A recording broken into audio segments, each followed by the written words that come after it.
So we were talking a lot about music and influence and stuff like that. For our non-musical fans, tell us about the band name. What does it mean, and how does it... It's a Greek term. It means like an upbeat, or it's like an upbeat, like an anticipatory beat, like in poetry, or like if you think of, oh, say, can't, like, oh, like it's an anticipatory, but the short term is upbeat.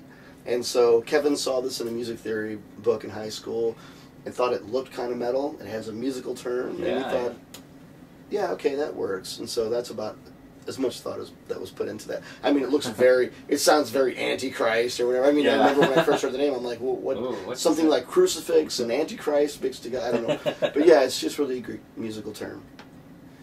So we had, we've been talking to you a little bit before and after shows and stuff, but you were at the point where you're thinking about, you're demoing new songs and thinking about a new album.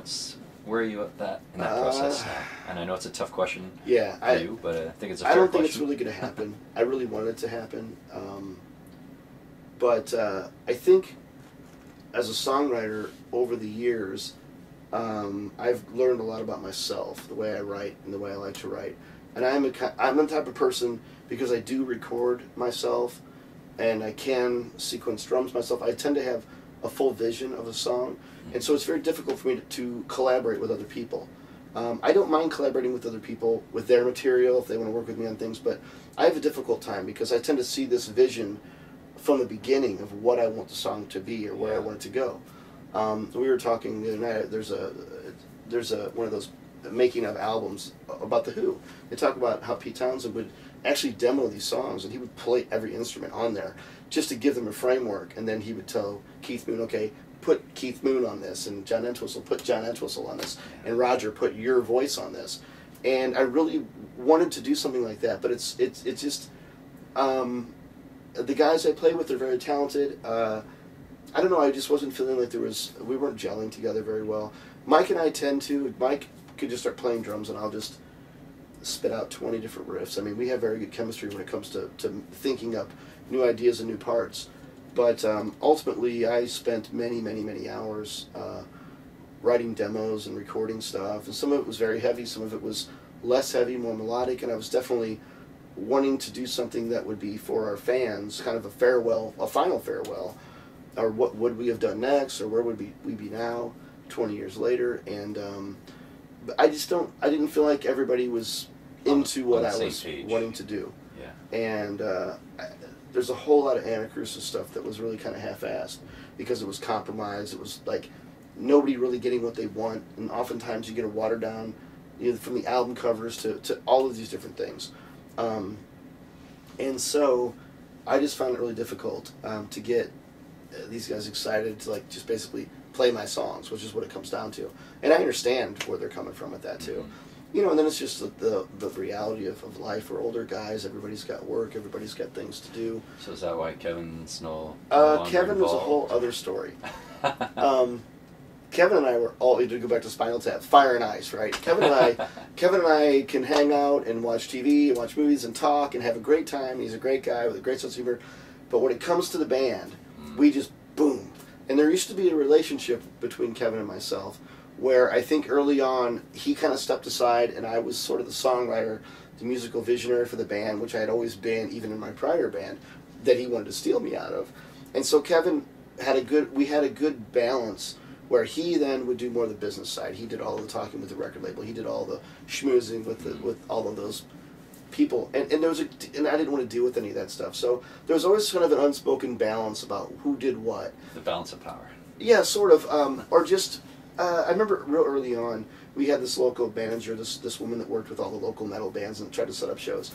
And I remember everything just being by the book, and it was kind of like, we started getting fan mail. It's like, okay, if we have 12 fan letters, each of us takes 3 of them, and it goes and answers them. Mm-hmm.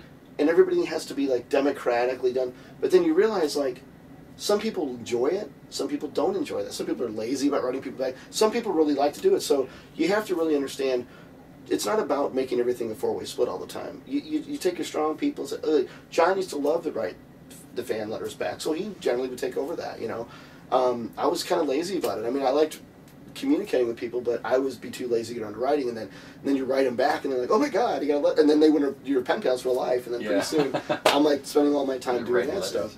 And so, of course, the internet's great now because then you can just get right on and do it. You know, I really like communicating with people. So, but with Kevin, when we got back together to do the reunion things, it was sort of like I was kind of at the reins because I was the one people were contacting. I'm the one who sort of carried the torch all these years through the website, all of those things. You know, it kind of was my labor of love, at least to the larger degree. And so it was sort of like, Kevin, do you want to do these reunion shows? But sort of like, you'll just kind of come in and play guitar and understand I'm just kind of handling things. And I think he wasn't real comfortable with that. And Kevin's been playing music for the last few years in a cover band. He plays in one of the 70s, 80s cover band, the Wig thing and all that. And he really enjoys playing that music, and I'm not going to knock it. It's not something I would ever want to do. But he does it, he makes money at it, he enjoys doing it, he really likes playing that music. And John was actually in the band with him for about 5 years doing that. And John's a different kind of a soul. John, his heart is in doing, you know, our own music. So he kind of really got bored with that quickly. So he and Kevin had split ways a couple years before the reunion. So there's a lot of new tension that was never there before. After all of those years of being friends over the years, there was a lot of personal stuff that went down. So when we did the reunion stuff, Kevin was kind of like, I think he didn't want to miss out, but I don't really think he really wanted to do it that bad. I think he just did it because he should do it, and of course we wanted everybody to be a part of it, and kind of fought me on everything, you know, the recordings sort of made things more difficult than they needed to be and stuff. And so anyway, after we did the show here, and then we went and played Keep It True, and he just, his whole stage, things change over the years, and he just has this whole different presentation that just didn't really fit with what we do now or then. And so it was kind of amicable that he didn't really want to play any more shows. And I was like, we had a great time with the reunion. We went over, and we spent a year relearning songs, rehearsing. It's like, we're at a place now where, I mean, in 1991, 2, 3, we never would have been doing something like we're doing right now. I think that there's been at least a level of respect, if not a level of popularity with our band over the years, where we never had opportunities like this back then. And so when there were whispers about maybe playing Rock Hard Festival or some other things, we're like, wow, that would be a dream, you know, and certainly would be cool. And Kevin was just not interested in putting the time into what we were doing now, so that was fine. And so we brought in an old friend to play guitar with us. And of course, it would be great to have all the original members. We want to throw it over to Randy. Using all your just final question. Today at today's show, you kind of announced that was potentially your last show, or at least your last for a long time. So what is the current status of Anacrusis? The current status is there's really no future for the band at this point. And there really wasn't. We haven't played together for months. This was something that we kind of committed to doing. After we played in Belgium last August of 2011, we had moved out of our rehearsal space and we didn't have any plans to do anything else. That's why when Andy asked us last year, like around December or whatever, and I said, well, no, we haven't. There's no way we can do it. This time we had begun all of these new songs and demos, and after we're taking a break, I thought maybe we can go ahead and get together for about 6 or 7 months and rehearse. You know, we pretty much know the stuff. Rehearse once a week and work on trying to put together a new album with this, because we've got like 25 demos probably almost. I mean, we were going to do a double album of all new material, and things just kind of fell through. So we just limped along, and here we are doing this because we didn't want to miss this opportunity. And so as of right now, I don't really have any plans for us to do any more shows. But we obviously never say never, right? Well, you know, I don't want to keep saying, oh, this is our last show. I mean, yeah. We kind of said that in Belgium. I mean, not on stage, but I kind of told people we won't do anything else. I don't mean to be dramatic at one of these, you know, oh, this is our last show, this is our last show.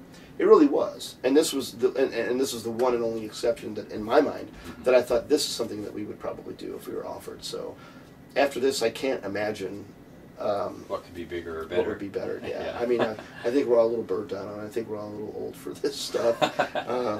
I don't know. That's how I feel, at least. Excellent. So thank you very much for your time and great shows on the boat. I know you made some super fans from other countries came to see you, and you moved a bit of merch and maybe made a few new fans who can go back and enjoy a legacy. Definitely, definitely. Thanks, guys. Thank you.